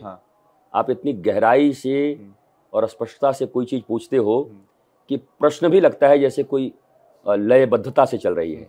प्रश्न भी लय में चलता है और तभी मैं उत्तर भी लय से दे पाता हूँ। और हम दोनों का एक ही उद्देश्य है, आपका प्रश्न करना और मेरा उत्तर देना, कि हम कैसे और ब्लिसफुलनेस की ओर जा सकते हैं, कैसे जो त्रुटियां हैं वो दूर हो सकती हैं, सनातन सनातन के रूप में परिभाषित हो जाए। बिल्कुल, सनातन तो सनातन है, पर क्या सनातन के रूप में हम परिभाषित कर पा रहे हैं? जी। प्रश्न मैं आपसे ये कर रहा हूं। सनातन सनातन है, शाश्वत है, कभी नहीं मिटेगा, पर क्या उसकी परिभाषा हम दे पा रहे हैं? हम परिभाषा गलत दे रहे हैं। अगर सही परिभाषा सनातन की आनी शुरू हो जाए तो मुझे नहीं लगता कि असुर भी रुकेंगे, क्योंकि असुरों को भी अमृत चाहिए। राहु केतु को भी तो अमृत चाहिए था ना, अमृत की लाइन में आके बैठ गए थे ना। अमृत तो सबको चाहिए, राहु केतु को भी चाहिए, तो वो भी शायद सनातनी किसी दिन बन जाएं। मैं तो खुद भी कहूंगा कि साधु संत, सनातनी, हिंदू धर्म के रक्षक, सनातन धर्म के रक्षक, आध्यात्मिक, स्पिरिचुअल बाबा जी, खैर बाबा जी शब्द को मैं मतलब ऑथेंटिसिटी नहीं देता। हमारे कभी शास्त्र में कभी बाबा शब्द हमने सुना ही नहीं। हमने ऋषि सुने, महर्षि सुने, देवर्षि सुने, साधु सुना, संत सुना, सज्जन सुना, सुजान सुना, सिद्ध सुना, साधक सुना, भक्त सुना, हमने तो कभी बाबा सुना ही नहीं। तो ये बाबा नाम की प्रजाति कहाँ से आई है, और जो पूरी आरोपित कर दी गई है, हर व्यक्ति बाबा शब्द का प्रयोग कर रहा है। बाबा जी बन रहे हैं क्या, फलाने बाबा का क्या खबर है, उन बाबा का क्या खबर है। मुझे लगता है कि जिन्हें बाबा कहा जाता है और जो मीडिया जो व्यक्ति कहते हैं मीडिया के माध्यम से फैलता है, उनको अच्छे से जवाब देना चाहिए कि बाबा शब्द आया कहाँ से। उससे मुझे कोई दिक्कत नहीं है, अगर पैरेलली आप बाबा शब्द यूज करना चाहते हैं। नाम है राम प्रकाश, पर घर में नाम चिंटू आपने रख दिया है, तो क्या फर्क है, आएगा तो वही चिंटू ही आएगा।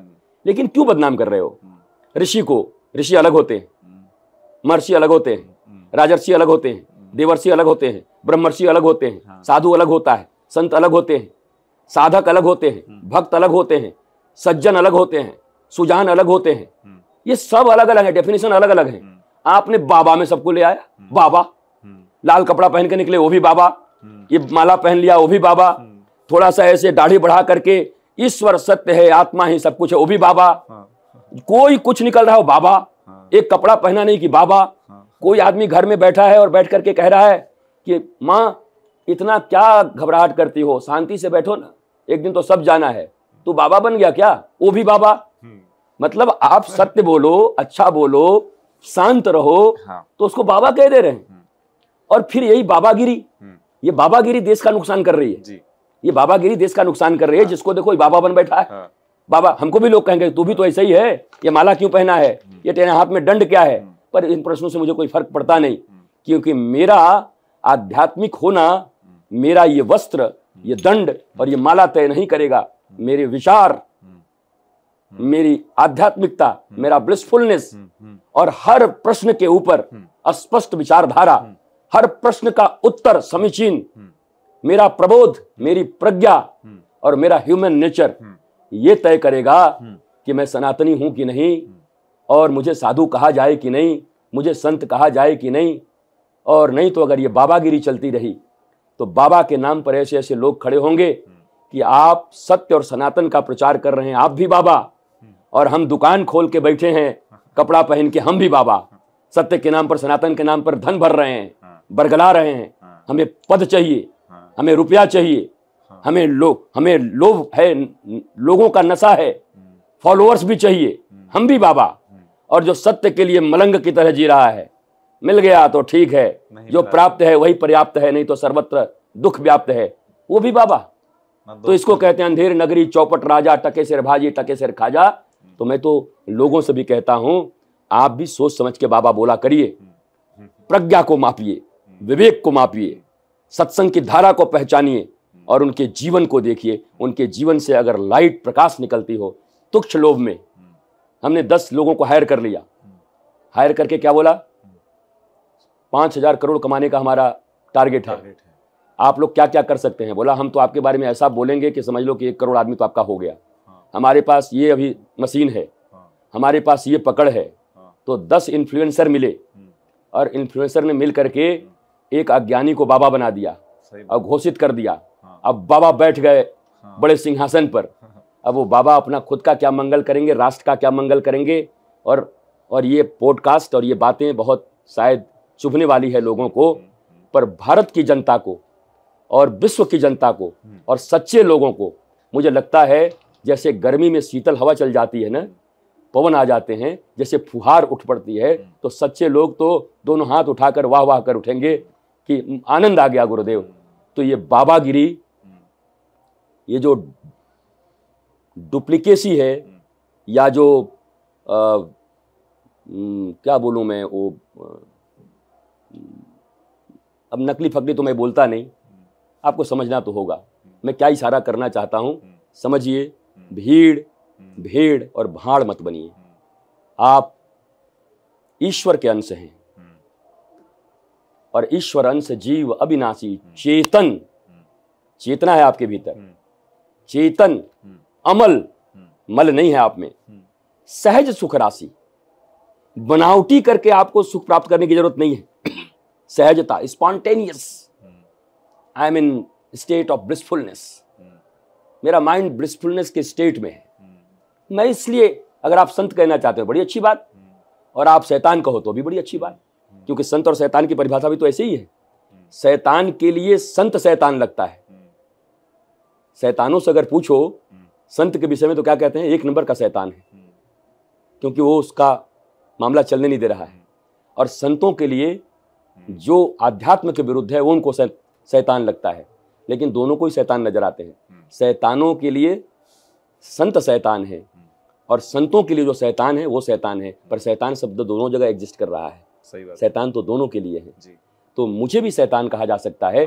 और हाँ, उन लोगों के लिए जरूर मैं शैतान हूं जो धर्म, आध्यात्म, सनातन को विज्ञान से दूर ले जाकर, तर्क से दूर ले जाकर और मोनोपोली और केवल एक औरा, बाहरी औरा क्रिएट करके मैनिफेस्टेशन जो करने जा रहे हैं, उनके लिए तो मैं शैतान हो गया हूं, उनको लगता होगा। लेकिन उन लोगों के लिए जो रियल ब्लिसफुलनेस चाहते हैं, जो सत्य और धर्म के पक्ष में खड़े हैं, मेरे अंदर भी बहुत सारी त्रुटियां हैं। मैं दूध का धुला नहीं हूं, मेरे वचन भी खराब हो सकते हैं, कल मैं कहीं फिसल भी सकता हूं, कल मुझसे भी कोई त्रुटि हो सकती है। तो उस त्रुटि का जो फल है वो मुझे भी भोगना पड़ेगा, क्योंकि बीज पड़े और अंकुर न फूटे ऐसा कभी नहीं हो सकता। कर्म करे और फल ना भोगे ऐसा कभी नहीं हो सकता। कर्म करने में तू होशियार है, पर फल भोगने में बड़ा ही लाचार है। जिसने जानी है रियल गुरु की महिमा, गुरु की, उसका डूबा कभी नहीं जहाज है। पर जिसने जानी है फेक बाबा की महिमा, उसी को बाबा मान लिया है, उसका जहाज तो डूबने से कोई बचा नहीं सकता। सही बात। तो भारतवासियों को अपना जहाज बचाना चाहिए। जी गुरुदेव, जैसे कि जो पूरे पॉडकास्ट में हमारे प्रश्न थे वो सब चीजें थी, जिस मानवता का हनन हुआ, अभी आधा महाकुंभ बच रहा है, अभी सिर्फ आधा ही समय हुआ है। ऐसा बिल्कुल भी इम्पॉसिबल नहीं है कि ये चीजें फिर से रिपीट नहीं हो पाएगी। हो सकती है। मैं कहता हूं जो नजरें मैं अभी देख रहा हूं, जो नजरिए मैं अभी देख रहा हूं, जिस नजरिए से मैं अभी देख रहा हूं, उन नज़ारों में मुझे ये दिख रहा है कि अभी भी लोग इसी ही कोतहुल में हैं, इसी भागम भाग में हैं कि हम निकल जाएं यहाँ से, हम भग चले यहाँ से, हम छूट चले यहाँ से, और जो बाहर है वो उस भागम भाग में कि हम घुस चले यहाँ से। तो इस आपाधापी में, इस भागम भागी में फिर से क्या भगदड़ नहीं मच सकती, फिर से क्या चीज़ें नहीं हो सकती। कहीं ना कहीं लोगों को जो यहाँ आ गए हैं उन्हें ऐसा नहीं सोचना चाहिए कि अब आ ही गए हैं, अब जब भगवान ने मौका दिया ही है। क्योंकि अब एक कोरोना का हमने फेज देखा था कुछ सालों पहले, और काफ़ी सारे लोग उसमें गए थे, मरे थे, सही कई चीज़ें होती, लेकिन कुछ लोगों ने उसको एंजॉय भी किया था कि चलो ठीक है, लॉकडाउन लग गया है, अब कोई बात नहीं, मानवता की सेवा ही कर लेते हैं, घर में आनंद से ही जी लेते हैं, कुछ तो करते हैं। अब जो लोग आ गए हैं, कहीं उनको भागा दौड़ी की जगह क्या आनंद से, कुछ एकांत से, जो गंगा और यमुना में डुबकी लगा चुके हैं, क्या कुछ सरस्वती की धारा में बह लें, कुछ सुन लें, कुछ मतलब इस भागम दौड़ी में नहीं फंसे। ऐसा नहीं करना चाहिए। एक होता है कोई भी स्टेटमेंट देने से पहले एक नोट लिखते हैं। हाँ। तो पहले मैं नोट करा देता हूँ। हाँ। नोट। हाँ। कृपया कार्य वही करें जो वर्तमान प्रशासन कहती है। क्योंकि प्रशासन को पता है कि कितनी भीड़ यहाँ हो तो अभी ठीक से वो हैंडल कर सकते हैं, किस रास्ते से जाना सही है, किन लोगों को, क्योंकि प्रशासन या सरकार ये नहीं कह सकती कि कुंभ छोड़ दो, समझ लीजिए। सही बात है। कोई प्रशासन, हालांकि मैं ऐसा मानता हूं कि राजा रघु और राजा दिलीप की तरह हो और पता हो कि कोई बड़ी घटना और हो सकती है, तो फिर खड़ा होकर के बोलना चाहिए कि कुंभ को स्थगित करना चाहिए संतों से मिलकर के, क्योंकि मनुष्य के जीवन से बड़ा कुछ नहीं है। लेकिन ऐसा कुछ है नहीं। हम आप भी कल घूम रहे थे, हम पंडालों में, हमने कई सेक्टरों का भ्रमण किया, तो धीरे धीरे सब कुछ वापस आता हुआ दिख रहा है। भजन चल रहे हैं, कीर्तन चल रहे हैं, लोग बैठे हैं, चीजों की कमी पड़ रही है, चीजें उपलब्ध सहजता से नहीं, क्योंकि आ नहीं पा रही है, कुछ लोग आ नहीं पा रहे हैं, आने वाले आने की कतार में हैं, जाने वालों के भीतर में कहीं ना कहीं एक भय के जैसा माहौल है कि अगर कल नहीं निकल पाए तो परसों नहीं निकल पाओगे, अगर आज नहीं निकल पाए तो अगले 15 दिन तक फंस जाओगे। मैं समझ रहा हूं ये सब पैनिक नहीं करना चाहिए, और सरकार को स्पष्ट आकर के स्पष्ट बातें भी करनी चाहिए कि आप सब कुंभ में जितने भी लोग हैं जिनका स्नान हो गया हो और आपको लगता हो तो रास्ते हमने बनाए हैं, आप आराम से अपने घर की तरफ प्रस्थान करें। जो बाहर खड़े हैं कि जब ये लोग निकल जाएंगे चूक एक दुर्घटना हो गई है तो अभी भी 26 तारीख तक कुंभ चलेगा, तो आप आराम से फिर कुंभ आ जाएंगे, अभी स्थिति को जरा नियंत्रित होने दीजिए। तो ये अपील करने में इसमें कोई बदनामी भी नहीं है, विपक्ष को भी कहना चाहिए, हम भी कह रहे हैं, नहीं तो कल कह देंगे आपने ऐसा कह दिया, कुंभ की आपने बदनामी कर दी, सरकार की आपने बदनामी कर दी। वाह, कल कुछ और घटना हो जाए तो सरकार का बड़ा नाम हो जाएगा, और नाम होने के लिए मनुष्यता कलंकित हो जाए। मुझे लगता है सबको स्पष्ट बोलना चाहिए, सरकार स्पष्ट बोल रही है और स्पष्ट बोलना चाहिए, साधु संत स्पष्टवादी होते हैं उनको स्पष्ट बोलना चाहिए, मीडिया स्पष्टवादी होती है मिडिया को स्पष्ट बोलना चाहिए, और जितनी भी जनता है, जितने भी लोग हैं उनको भी स्पष्ट बोलना चाहिए। और स्पष्टवाद के कारण इस जीवन में हम और बड़ी बड़ी घटनाओं से बच सकते हैं, और अगर कुछ ऐसी घटना होने वाली होगी तो उन घटनाओं से हम अपनी रक्षा कर सकते हैं। इसलिए जरूरी है, अगर आध्यात्मिक है तो ईमानदार बनिए, और अब अगर ईमानदार नहीं बने तो जो बाहर खड़े हैं आप भी इतना कौतूहल में मत रहिए, अंदर जो लोग हैं इनको इस्टेब्लिश्ड होने दीजिए, जो लोग जाना चाहते हैं उनको ठीक से जाने दीजिए, वो निकल जाएं। कुंभ पड़ा है, धारा भी पड़ी है, और घटनाएं कई बार बड़ी बड़ी घटनाएं हुई, पर मनुष्य का शाश्वत सत्य कभी मिटता नहीं, उसे खोज आध्यात्म की रहती है, और मनुष्य वीर होता है, धीर होता है। घटनाएं हृदय विदारक हैं, दुख होता है, पर घटनाओं से जीवन नहीं रुका करती। जीवन शाश्वत है और सनातन शाश्वत है, और यह सृष्टि भी शाश्वत है। ऐसा नहीं कि घर में हमारे दादाजी के मृत्यु के बाद और अब लोगों ने जन्म देना छोड़ दिया कि जब मरना ही है तो अब मैं जन्म, फिर विवाह हुआ और फिर उसी घर में नया बच्चा आया, तो ये शाश्वत क्रम है, चलेगा। हमें ऐसी घटनाओं को रोकने के लिए थोड़ा और कॉशस होना है, बहुत सावधानी रखनी है, और सभी को मिलकर चीज़ों की आपूर्ति सही से हो, अफवाह न उड़े।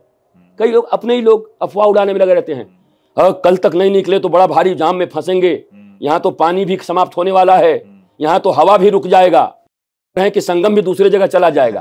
तो क्या स्टूपिड की तरह सब बातें करते हैं, ये पूरी बात मूर्खों की तरह है। आप पैनिक कर रहे हैं लोगों को। जो कुंभ में आए हैं ऐसे ऐसे लोग हैं कि 20 दिन पड़े रह करके वो साधना कर सकते हैं गंगा के तीर पर। हाँ, पर उनको अगर ये पता हो कि अभी मेरा रहना यहाँ नुकसानदायक है, पब्लिक को परेशानी होगी और कोई ना कोई मानवता की हानि होगी, तो वहाँ बैठेंगे भी नहीं। वो कितने भी बड़े संत होंगे, वो कहेंगे अभी सबसे बड़ा संत तो मेरा यही है कि मेरा यहाँ से जाना। तो आप निर्णय लीजिए, सरकार स्पष्ट निर्देश जारी करें, बिल्कुल निडर होकर के। और मैं आज कहता हूँ श्रीमान, आपकी नियत पर किसी को शंका नहीं है, आपने बहुत बड़ा काम किया है। कुंभ को बड़ा बनाने के लिए, लोगों के आने के लिए आपने प्रयत्न किए हैं, तो प्रामाणिकता के साथ वर्तमान जो स्थिति है, लोगों का जाना अच्छा है तो घोषणा ही कर दीजिए कि लोगों का जाना अच्छा होगा, और फिर इतने तारीख के बाद धीरे धीरे आप लोग आए तो बड़ा अच्छा होगा।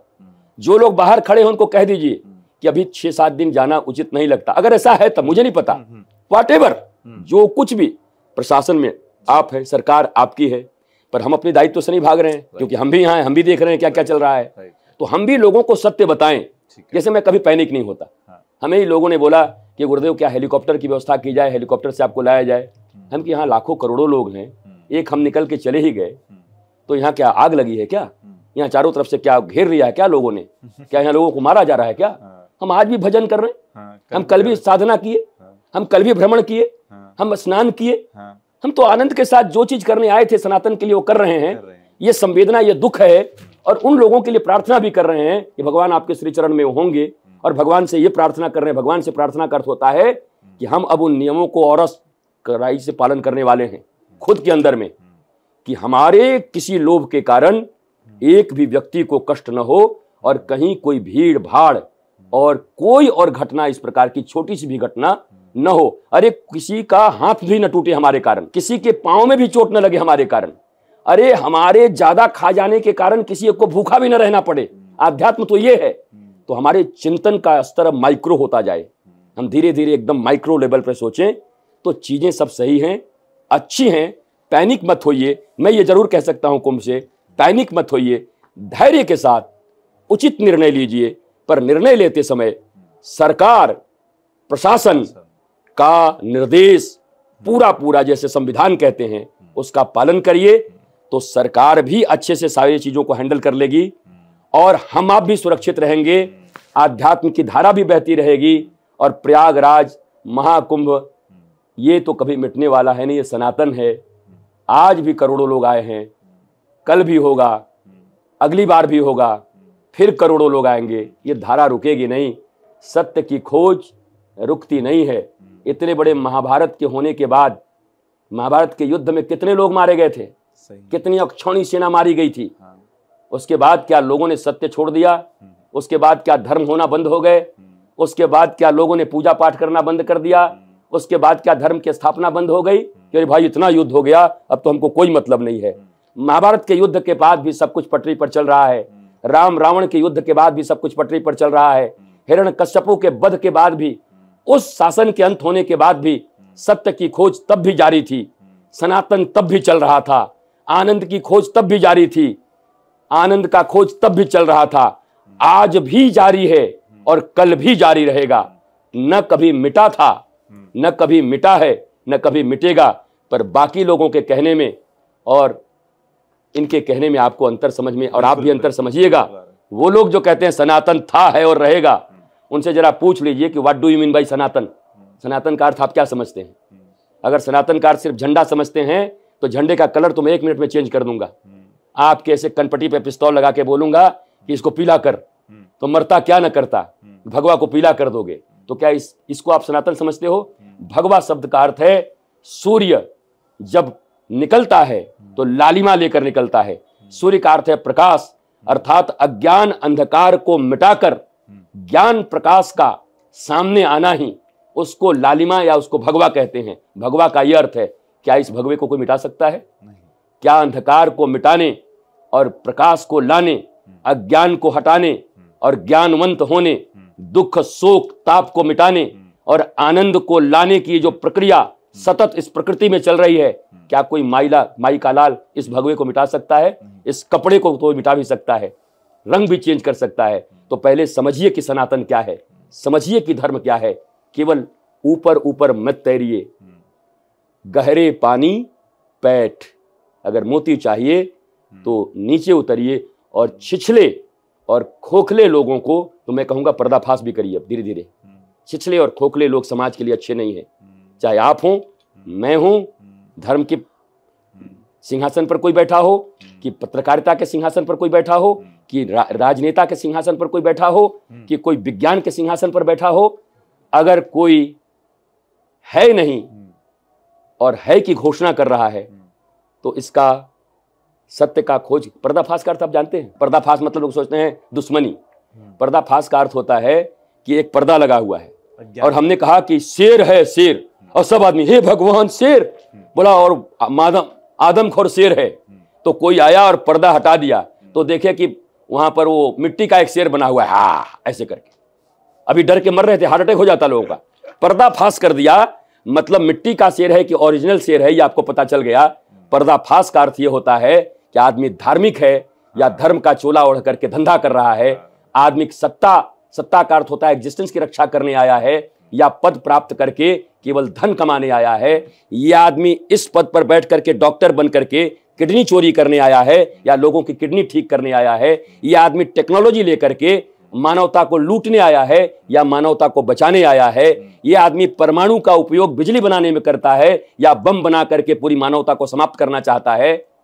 पर्दाफाश का अर्थ इतना ही होता है। और पोल खोल का अर्थ भी यही होता है। पोल को दिया खोल, मतलब पोल में क्या है पता चल गया। तो सत्य जानने को ही पोल खोल बोलते हैं, पर्दाफाश बोलते हैं। हाँ, उनका हुआ पर्दाफाश, कैसे कैसे न्यूज बनाते हैं, हम भी बोलते हैं। सत्य रिवील हुआ, सत्य सामने आ गया, पर्दाफाश हो गया। तो शब्दों का भी मर्यादा रखिए, शब्दों से घबराइए मत। कोई कह दे गुरुजी मैं आपका पर्दाफाश कर दूंगा, अरे मैं तो चढ़ावा चढ़ाऊंगा उनको, मैं भी तो चाहता हूं पर्दाफाश कर दो, क्योंकि सत्य से परिचित मुझे करा दो। मैं सत्य से परिचित होने के लिए तो साधु बना था। सही बात है। मैं सत्य से परिचित होने के लिए तो संतत्व धारण किया। सत्य से परिचित होने के लिए ही तो ये वस्त्र धारण करके कुंभ में, प्रयाग में, हिमालय में, जगह जगह गुरु के शरण में 12 वर्ष तक रहा। किस लिए रहा? कठोर साधनाएं की, सत्य को जानने के लिए। उसी को पर्दाफाश कहते हैं। गुरु क्या करता है? शिष्य का पर्दाफाश कर देता है। शिष्य माया के जगत में जीता है, गुरु पर्दाफाश कर देता है। ये जो जी रहा है ना, क्या किया, क्या किया बताइए आप? कैसे बने रत्नाकर से वाल्मीकि? एक ही प्रश्न पूछा था ना सही कि बात। घर वालों से पूछ के आ जाओ कि तुम जो पाप कर रहे हो उसमें सब साथ में है कि नहीं। हाँ हाँ, तो क्या किया? सबने मना पर्दाफाश किया। कर दिया ना, पर्दाफाश, सत्य का दर्शन करा दिया। करा दिया। उसी सत्य के दर्शन के बाद रत्नाकर वाल्मीकि बन गए। हम्म, तो गुरु ने परिवार का पर्दाफाश किया, अर्थात परिवार का नहीं, उनकी पत्नी से उनको चिढ़ नहीं था, उनके पिता से उनको चिढ़ नहीं था। उन्होंने दुनिया के सत्य को दिखा दिया कि जगत का वास्तविक सत्य यही है। उन्होंने पर्दाफाश कर दिया, सत्य दर्शन करा दिया, और सत्य दर्शन कराने को ही आध्यात्म कहते हैं। तो मैं चाहता हूं कि इस घटना के बाद भी पर्दाफाश हो, अर्थात सत्य सामने आए कि इस सत्य में श्रद्धालु दोषी रहे, श्रद्धालु के नाम पर घुसे हुआ अमानव दोषी रहे, या प्रशासन की ढील रही, या सरकार की ढील रही, या विपक्ष और इस स्थिति को खराब करने में लगा, या और अभी भी खराब करने में लगा है, या कोई और लगा है, ये गिद्ध कोई है कि कोई चील है कि कोई काग भुसुंडी है कि कोई क्या बोलते हैं वो तोता जो कथा सुनाई हमारे यहाँ, उनको परीक्षित जी को किसने कथा सुनाई? सुखदेव जी। सुखदेव जी। पर्दाफाश कर दीजिए ना। तोता है कि कौवा है कि चील है कि गीद है, अनुमान क्यों लगा रहे हैं? पर्दाफाश कर दीजिए, पर्दा हटाइए, देख लीजिए तोता है कि कौवा है। राइट। तो ये काम केवल सरकार का नहीं है, ये बोल करके मैं विश्राम देने जा रहा हूं। बहुत केवल सरकार का काम नहीं है, हम बैठे हैं हमारा है, आप बैठे हैं आपका है, स्नान करने वाले जो आए हैं उनका है, जो गाड़ियों में फंसे हुए हैं और आने की जिद कर रहे हैं कि मैं आऊंगा ही अभी, और अगर लगता है कि अभी नहीं आना चाहिए, तो आपका भी धर्म बनता है। आपको भी अगर आध्यात्मिक होना है तो धैर्य रखिए, अभी आना ठीक है कि नहीं, वो आप सरकार से मिलकर के स्थिति देख करके निर्णय लीजिए। नहीं नहीं नहीं, हम कैसे, कुंभ बार बार आएगा क्या? तो क्या प्राण दे देंगे क्या? और यहां जो लोग बैठे हैं वो घबराए नहीं, हे भगवान नहीं निकले तो मर जाएंगे। आप तो आए हैं यहां पर आध्यात्म में, और सरकार किसी को मरने के लिए छोड़ेगी नहीं छोड़ेगी। डिजिटल दुनिया है और सत्य सब कोई देखना चाहता है। मुझे पक्का विश्वास है कि सरकार पूरी चीजों से एक बहुत गंभीरता से, एक देखिए इतनी बड़ी घटना होने के बाद, इतना बड़ा भगदड़ होने के बाद पूरे कुंभ में अफवाहें फैल जाती, चारों तरफ भगदड़ मच जाती, इतने पीपा पुल थे, शायद हजारों लाखों लोगों का भी असैसिनेशन हो सकता है। लेकिन इस बात के लिए कहा जा सकता है कि एक दुर्घटना हुई, उसके बाद सब कंट्रोल में है। तो इसकी भी तारीफ होनी चाहिए। चूक हुई तो निंदा होनी चाहिए। अंधे बन करके मत कीजिए कि तारीफ ही करेंगे, और अंधे बन करके मत कीजिए कि हम तो निंदा ही करेंगे चाहे तुम जो करो। तो इन अंधों से इस समाज का कोई मंगल नहीं होने वाला। सत्य तथ्य सामने रखिए, यही सनातन है, यही धर्म है, यही मानवता है, यही आस्तिकता और नास्तिकता दोनों है। इसलिए मानवता को मत खोइए, आप कुछ भी हो मानवता मत खोइए। बिल्कुल गुरुदेव, बिल्कुल गुरुदेव। मुझे नहीं लगता कि शायद इस पूरे जो चीजें हुई है, उस पूरी बात का, इस पूरे विषय का अगर किसी ने इतनी सुंदर विवेचना की होगी, और शायद जो प्रश्न अभी इस पूरे माहौल को लेके हर व्यक्ति के मन में हैं और जो उसे करने चाहिए, वो सब उसके सब जवाब सभी को मिल गए होंगे। इसके साथ ही इस बात को, जैसे आपने चिचलेपन की भी बात की थी, जब मैंने चर्चा विद रोहित शुरू किया था, जिस तरीके से पॉडकास्ट अनप्लान्ड है, उस तरीके से ये उस पॉडकास्ट की स्थापना भी अनप्लान्ड हुई थी। और ये बहुत सौभाग्य का विषय है मेरे लिए कि इसकी नींव जो रखी गई थी वो आपके हाथों से रखी गई थी। और जब हमने इसको रखा था, तो आज भी जब कोई इंस्टाग्राम खोल के देखेगा तो हमारी बायोग्राफी में लिखा हुआ है एक ही लाइन कि ये पॉडकास्ट हु स्प्रेड ब्लिसफुलनेस। तो कहीं ना कहीं इस पत्रकारिता जगत की हिपोक्रेसी को खत्म करने के लिए, जो जहर बोने का काम कर रहे हैं, उसकी जगह आनंद की फसल उगाने के लिए हमने पॉडकास्ट शुरू किया था। और अभी भी आपके साथ जो प्रश्न थे, जो मेरे दिमाग में, जो मेरे मन में थे, जो जब हम वृंदावन में पॉडकास्ट कर रहे थे कि जब हम अगली बार मिलेंगे तब उनमें करेंगे, वो अभी भी मन में है। दोबारा से एक और सीरीज मैं आपसे चाहूँगा, और जब हम दोबारा समय लेंगे और फिर साथ में बैठेंगे और अध्यात्म के उन प्रश्नों पर चर्चा जरूर करेंगे। आज का ये कार्यक्रम इसी के साथ हम समाप्त करते हैं, और आप सभी से निवेदन करते हैं कि सद्गुरु रितेश्वर द्वारा बताए गए सद्मार्ग पर चलकर आप इस कुंभ का वास्तविक अमृत स्नान करें। धन्यवाद। मैं रोहित चायवाला, चर्चा विद रोहित पॉडकास्ट से।